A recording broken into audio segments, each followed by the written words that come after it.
శతమానం భవతి. అమ్మా ముందు ఈ పానకం తాగమ్మా. నాకు కావాల్సింది పానకం కాదు, ప్రశాంతత. నేను అనుకున్నది జరిగే వరకు, అపచారం తొలగే వరకు నేను ఊరుకోను, ఉరిమి చూస్తాను.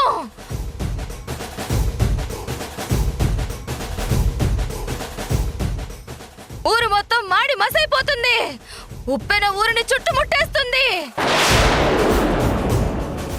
కరుణించే కల్పవల్లికి కోపం వస్తే ఏం జరుగుతుందో మీరు ఊహించలేరు.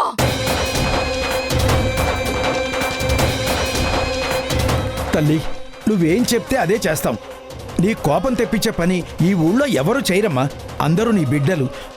నువ్వే కోపాన్ని తెచ్చుకుంటే ఎలా తల్లి? ముందు ఈ పానకం తాగమ్మా. అమ్మా తాగమ్మా. నాకు వద్దని చెప్పానా? ముందు నా మాట వినండి.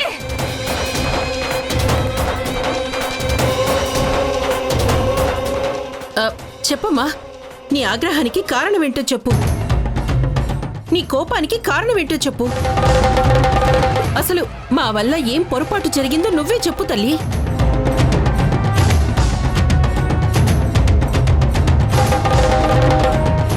మా మీద కోపాన్ని చూపించకు. ఏం చేయాలో నువ్వే చెప్పు. ఊరందరి తరపున నేను మాటిస్తున్నాను. నువ్వేం చెప్పినా మేమందరం అదే చేస్తాము. మాట్లాడమ్మా, చెప్పు.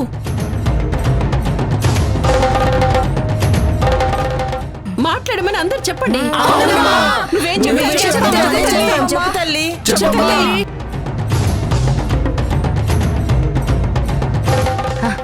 ఇన్నేళ్ళు నా దగ్గర ఎప్పుడూ అపచారం జరగలేదు. ఈ ఊరంతా నన్ను నమ్ముకుని బతుకుతుంది. అందుకే నేను కూడా మీ నమ్మకాన్ని నిలబెట్టి ఊరిని కంటికి రెప్పలా కాపాడుతున్నాను, కల్పవల్లిలా చూసుకుంటున్నాను.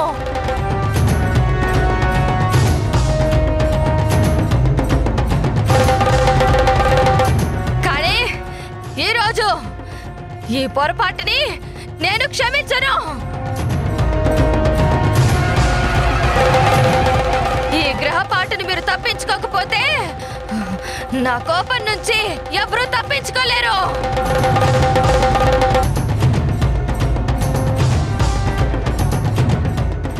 నేను అడిగింది చెయ్యాలి. చెయ్యకపోతే పచ్చని పంటలు ఎండిపోతాయి, పచ్చిక ఎండి బీడులుగా మారిపోతాయి. ఈ ఊరంతా ఆకలితో అల్లాడిపోతుంది.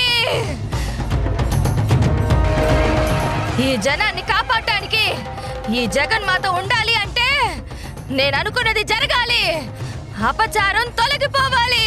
చెప్పమ్మా, ఏం చెయ్యాలో చెప్పు తల్లి. చేస్తామని చెప్తున్నాం కదా.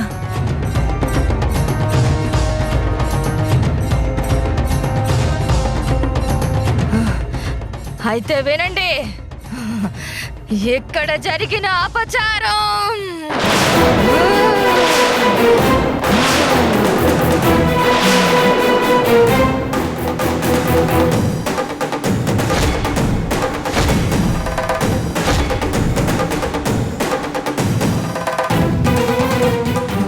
ఈ రాధ ఈ ఊళ్ళో ఉండకూడదు.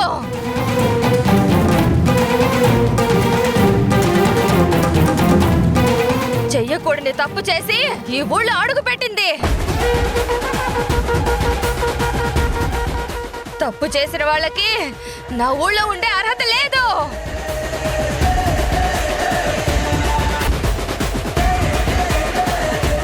ఈ మట్టిలో ఉండే వాళ్ళు నిప్పులా ఉండాలి. అందుకే ఈ రాధ ఈ ఊళ్ళో నుంచి వెళ్ళకపోతే ఈ ఊరికే ప్రమాదం.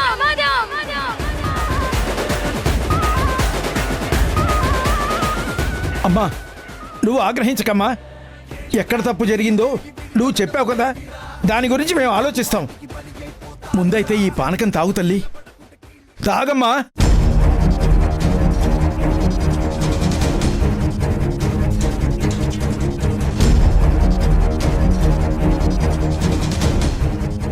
ఇదా మీరు వేసుకున్న ప్లాను? నన్ను ఇక్కడి నుంచి పంపించడానికి అమ్మవారు వచ్చినట్టుగా నాటకం ఆడుతున్నావా సత్య? నువ్వు మీ అమ్మ ఎంత తెలివిగా ఆలోచించారో ఇప్పుడు నాకు అర్థమైంది.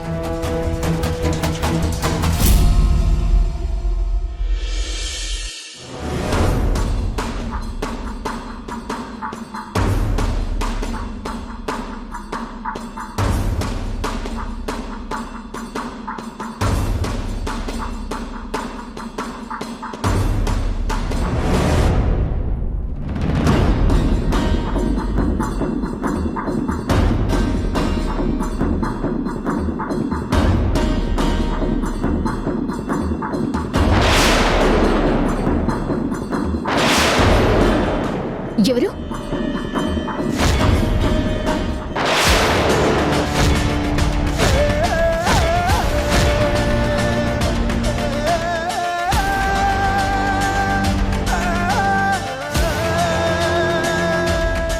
మీరా? మీరిక్కడికి ఎందుకు వచ్చారు? ఊహించలేదు కదా. నేను నీకు ముందే చెప్పాను కదా, నేను నీకు రిటర్న్ గిఫ్ట్ ఇవ్వడానికి వచ్చాను. రిటర్న్ గిఫ్టా? ఏంటది? మరణం.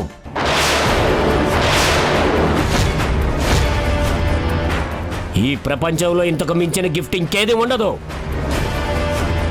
ఏ గిఫ్ట్ ఇచ్చినా ఇంతేనా అనిపిస్తుంది, కానీ మరణాన్ని గిఫ్ట్గా ఇస్తే ఆలోచించడానికి మనిషే ఉండడు. అందుకే మరణాన్ని మించిన గిఫ్ట్ లేదంటారు. అదే నేను నీకు ఇప్పుడు ఇవ్వబోతున్నాను. తప్పు చేశాను, చాలా తప్పులు చేశాను. నన్ను క్షమించండి. ఇప్పుడు నేను చేసిన తప్పులన్నీ సరిదిద్దుకోవాలనుకుంటున్నాను. దయచేసి అవకాశం నాకు ఇవ్వండి. ఎదుటివారి ప్రాణాలు తీసేటప్పుడు నువ్వు చాలా కూల్గా ఉంటావు. అదే నీ ప్రాణం మీదకి వచ్చేసరికి ఇలా వేడుకుంటున్నావు. నీలో ఈ భయాన్ని చూస్తుంటే నాకు చాలా సంతోషంగా ఉంది. కానీ ఓసరవిల్లు లాంటి నిన్ను నేను నమ్మను. అవసరానికి తగ్గట్టు నువ్వు ఎలా రంగులు మారుస్తావో నాకు తెలుసు. ఇప్పుడు నన్ను చంపినా అనవసరంగా మీరు ఇంకో కేసులో ఇరుక్కుంటారు. అది ఎందుకు ఆలోచించడం లేదు? నేను డాక్టర్ని. బతికున్న మీ మావే చనిపోయాడని ఎలా నమ్మించానో, నీ చావుని ఎవరూ గుర్తుపట్టకుండా ఎలా చెయ్యాలో కూడా నాకు తెలుసు. ఒక మనిషి ఒంట్లో ఏది పెరిగితే ప్రమాదమో, ఏది తగ్గితే ప్రాణం పోతుందో అది నాకు బాగా తెలుసు. అందుకే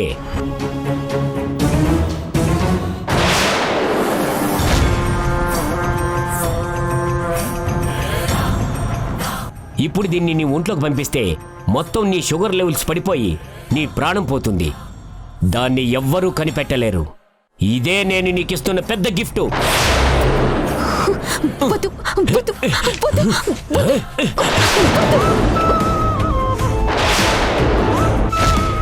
వద్దు, ప్లీజ్ వద్దు.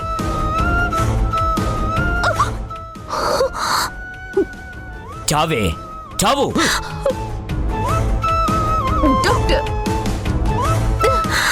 Please doctor, doctor, please doctor. Hey, కాసేపట్లో నువ్వు చేస్తావు. Good bye. Doctor, doctor, please.